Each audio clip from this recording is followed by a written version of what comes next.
बेकाबू का भाई आज का एपिसोड एंडिंग भाई क्या जबरदस्त हुई है सीरियसली।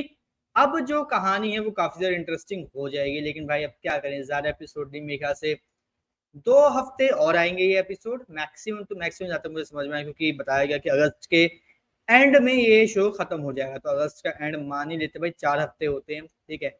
2-3 हफ्ते और होंगे बस, उसके बाद ये शो बंद हो जाएगा। लेकिन जिस तरीके से इसकी कहानी लेकर चले हैं, सच में एकता कपूर की मैं बहुत ज्यादा तारीफ करूंगा कि उन्होंने इतनी अच्छी तरीके से इस शो को मेंटेन किया। क्योंकि एकता कपूर के शोज में 90% क्या होता है, या तो कहानी बहुत ज्यादा पेस पर चलेगी, ठीक है, और फिर एकदम से डाउनफॉल हो गया, वो बिल्कुल अब कछुए की चाल से भी बहुत ही रेंग रेंग के चल रही है, वो होगा।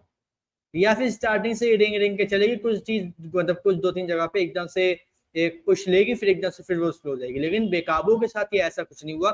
कहानी जिस पेस पर चल रही थी उससे हल्का फुल्का स्लो हुई है, मैं बोल सकता हूँ कि 1 या 2% बस। बाकी फिर वो अपनी रफ्तार पे दोबारा पकड़ लेती थी, और ये चीज बेकाबू को बहुत अच्छा शो बनाती है।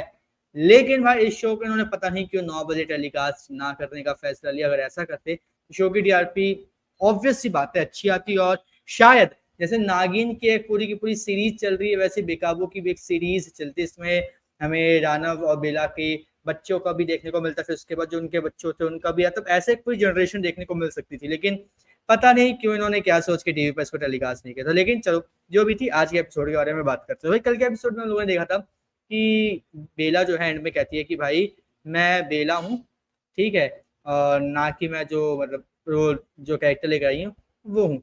अब यहाँ पर क्या है, यहाँ पर दूसरी तरफ कहीं ना कहीं रानव को ये फील होता है बार बार कि वो बेला ही है,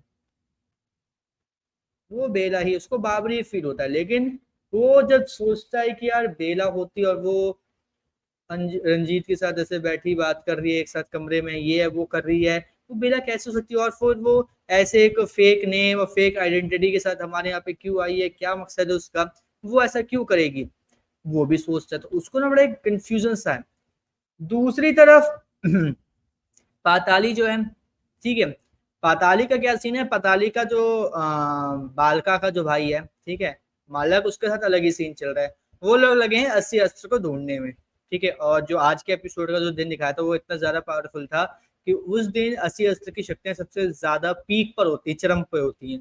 इसकी वजह से क्या होता है कि वो सोचते हैं कि पूजा रखते हैं वहां पे, देखते हैं कि क्या पता हमें कुछ पता चल जाए कहाँ पे 80 अस्त्र। लेकिन वहां पे एक बात क्या होती है, वहां पर बेला पहले से ही पहुंच चुकी होती है, क्योंकि उसको चाहिए था कि वो किसी ना किसी तरीके से ये निकाले कि यामिनी, पाताली और रानव कैसे इनको अब अपने रास्ते से हटाए।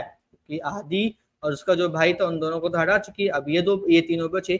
और तीनों में से भी एक भाई जो यामिनी है उसको भाई उन्होंने उसने जादू टोना करके उसकी पावर्स को आउट ऑफ कंट्रोल कर दिया है, ठीक है, वो भी एक तरीके से रास्ते से हटी गई थी। यहाँ पे भाई वो आती है, लेकिन यहाँ पे देखते कि वो मालका है, बालक, वो क्या कहते हैं, मालक है, बालका का भाई है, सगा भाई है, ठीक है। और इस बारे में किसी को नहीं पता, इस बारे में सिर्फ जो उसकी भाभी है उसी को पता है। और ये बात सुनकर पहले बोलती कि क्या बात, ये है कौन, लेकिन फिर तब उसे पता है मालक है नाम उसका। और वो उसका क्या कहते हैं, रानव का चाचा लगता है, यानी कि प्रथम को चाचा लगता है, यानी कि वो बालका का सगा भाई है। तो वो मतलब शौक लगा थी भाई, अच्छा ये कहाँ से है, इसके बारे में तो किसी को पता ही नहीं। प्लस भाई वो राज की बात करते कि तुम्हारे राज पर से पर्दा उठा दूंगा, तुम्हारे राज पर से पर्दा उठा दूंगा, तुम्हारे राज पर से पर्दा उठा दूंगा। इसकी वजह से थोड़ा सा और भी वो काफी ज्यादा टेंशन में था कि अब क्या होगा, अब क्या होगा, अब क्या होगा, कहीं ऐसा ना हो कि राज पर से पर्दा उठ जाए, कहीं ऐसा ना हो राज पर से पर्दा उठ जाए। जो बात आ रही थी वो ये सोच रही थी, लेकिन भाई ऐसा कुछ होने वाले है नहीं, वैसे चांस हम सब जानते हैं। वो भाई तभी होगा जब वो एक्चुअल में सोच लेगा कि नहीं भाई अब इसके वो जो है इसका बैंड बजा, इसका काम खत्म करना है, तभी होगा। अब जो बेला ये सब सुन रही होती है, ठीक, और वो वहां पे गई होती है किताब लेने जिसमें राक्षसों की कमियां लिखी होती है या उनकी कमजोरियां लिखी होती है, जिससे कि वो उनको पकड़े और जो चीजें हैं वो थोड़ी सी मतलब कंट्रोल में आ जाए। ऐसा होने की तब वो गई थी। अब यहाँ पर क्या हो, यहाँ पे सब चीज होने के बाद क्या होते हैं, वो ना क्या कहते हैं, दादी से आ रही होती है, वापस जा रही होती है, दादी से मिलती, दादी उसको एक नेकलेस देती है, ठीक है, और वो उसको हंसते खेलते रख लेती है। लेकिन फिर क्या होता है, दादी जो है यामिनी और जो उसका बेटा होता है उसको खाने के लिए ला के रख देती है। वहां पे आती है ये, ठीक है, बेला, और बेला यहाँ पर आके यामिनी को ना और दादी को है दोनों के बीच में आग लगा देती है। यहाँ पे यामिनी पहले अपनी पावर्स को आउट ऑफ कंट्रोल कर चुकी है, वो कंट्रोल नहीं कर पा रही, वो यहाँ पे दादी को खाने की कोशिश करती है। लेकिन यहाँ पे राणा आ जाता है। राणा भाई क्या करता है, यामिनी को ले जाके, जिसमें हम लोगों ने देखा नहीं था एक खंडहर था, उस खंडहर में जाके लॉक कर देता है परमानेंटली कि अब उससे बाहर नहीं पाएगा, तो जादू वादू करके एक लॉक लगा देता है। अब यहाँ पर क्या है, यहाँ पे पाताली बार बार बोलती है कि वो बेला ही है, वो बेला ही है, वो बेला ही है, ठीक है। वो बोलती है कि नहीं बेला नहीं है, बेला नहीं है, बेला नहीं है। लेकिन वो बोलता है, वो जो पाताली इस बात पे अड़ी हुई कि वो बेला ही, क्योंकि उसके आने के बाद ये सब चीजें हुई। फिर वो वहां से चला जाता है, लेकिन फिर अकेले में ये सोचता है कि आखिर ये क्या है, क्यों है, क्योंकि एपिसोड की बिल्कुल स्टार्टिंग में क्या होता है, जो उसका जो मतलब साथ देने लड़का आया होता है बेला, वो बताता है कि उसकी जो असिस्टेंट थी वो गायब हो चुकी है, उसका कुछ पता नहीं है ना, वो होटल से निकली, उसकी फ्लाइट भी मिस हो चुकी है, कुछ भी उसका पता नहीं है कि वो कहाँ चलेगी। तो चलते फटाफट यहाँ से चलो, क्योंकि चीजें बहुत ज्यादा मतलब बिगड़ रही है, कहीं ऐसा ना कि तुम्हारे साथ भी कुछ उल्टा सीधा हो, तुम यहाँ से चलो फटाफट, ये बहुत ज्यादा पावरफुल है। तो यहाँ से जाने से पहले क्या होता है, बेला का ना पैर फिसल जाता है और राणा उसको पकड़ लेता है। तो यहाँ पे इनके बीच में एक रोमांटिक सीक्वेंस होता है, रोमांटिक सीन होता है, और ये सीन्स देख कर ना बहुत ज्यादा इमोशनल हो जाता है हर बंदा की कहानी। जो गाना था ना, बैकग्राउंड म्यूजिक इतना अच्छा फिट किया था इसमें, क्या ही कहें, बहुत अच्छी तरीके से मतलब मतलब सीन को शूट किया था। और यहाँ पे जब राणव की आंखों में आंसू आ रहे थे, डैम यार, बहुत ज्यादा मतलब रियल लग रहे थे कि यार अर्नब सच में रो रहा है बेला को याद करके, वो बेला को फील कर पा रहा है।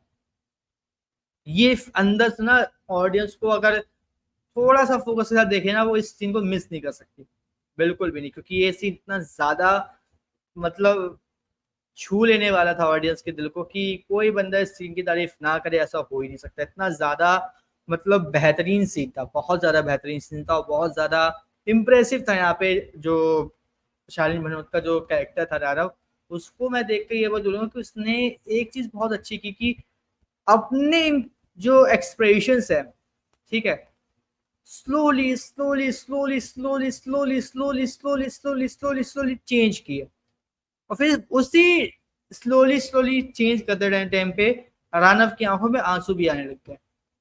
मतलब इतनी अच्छी तरीके से शालिनी भनोट ने इस पूरे सीन को निभाया, इतने अच्छी तरीके से इस पूरे इमोशन के साथ एक जस्टिस किया कि भाई मजा आ गया मुझे देखने में। कसम से सीन देखने में मुझे बहुत अच्छा लगा, बहुत ज्यादा मजा आया कि चलो इस तरीके का सीन ये हुआ, इस तरीके का सीन इन लोगों ने मैनेज किया। अब इसके बाद जो अगली चीज है वो ये कि हम लोगों ने देखा कि यहाँ पे राणा एक चीज फील करता है बेला के लिए। तो यहाँ पे क्या करता है, वो बेला को रोकने की कोशिश करता है कि यार जो तुम्हारा शूट है वो बेकार है, अब तुम यहाँ पे रुकोगी। उसके बाद क्या होता है, वो जाती है क्या कहते हैं यामिनी के कमरे से वो बुक लेने। फिर उसके बाद वो सीन होता है, क्या कहते हैं, जो बालका का भाई है मालक, उसकी बात पता चलती है। फिर जो पाताली सोच रही है उसके बारे में पता चलता है, सब कुछ पता चल जाता है। अब एंडिंग होती है, एंडिंग में भाई राणा हम लोगों ने देखा कि किस तरीके से वो एक तरीके से कंफ्यूज था कि क्या करूं, क्या है क्या नहीं। तो वो बेला को जाके डायरेक्ट कन्फ्रंट करता है, क्योंकि बेला कुछ बोल रही होती है। उसी बीच में वो आ जाता है, और यहाँ पे बेला की बात पूरी नहीं हो पाती, और वो बेला को बताता कि तुम मतलब मर चुकी हो, और मुझे नहीं पता कि क्या हुआ, कैसे हुआ। ये बात बेला को शॉक करती कि मैं मर गई, मतलब क्या है तुम्हारा, कि यहाँ तक मुझे उसको बेला को बताया कि वो तो जेल में थी और रानव ने जेल में भेजा, तो मर गई क्यों बोल रहा है। फिर वो सारी बात बताता है, तो बेला को यहाँ पे लगता है कि नहीं कुछ गड़बड़ है हम लोगों के बीच में, तो ये हुआ इसके बीच में कुछ ना कुछ गड़बड़ है। एंड सच्ची मैं इस चीज को देखने के लिए काफी ज्यादा एक्साइटेड हूँ कि अब आगे क्या होता है क्या नहीं होता। और जो अगला एपिसोड होने वाला है वो काफी ज्यादा धमाकेदार होने वाला है, क्योंकि यहाँ पे बेला या तो अपनी सच्चाई बता देगी, या फिर यहाँ पे जो अपनी सच्चाई है उसको कुछ ना कुछ करके, कैसे ना कैसे करके छुपा लेगी, और फिर आगे जो उसका प्लान है वो कंटिन्यू रखेगी। बाकी भाई देखते हैं अब आने वाले एपिसोड में क्या होता है क्या नहीं। लेकिन भाई हमें कमेंट करके आप जरूर बताइएगा कि आपको आज का एपिसोड कैसा लगा, और इसी तरीके की हर एपिसोड के रिव्यूज की वीडियो पाने के लिए हमारे चैनल को सब्सक्राइब कर लीजिए, बेल आइकन को दबा लीजिए, ताकि आपसे मिलता हूँ हमारा कोई भी लेटेस्ट अपडेट।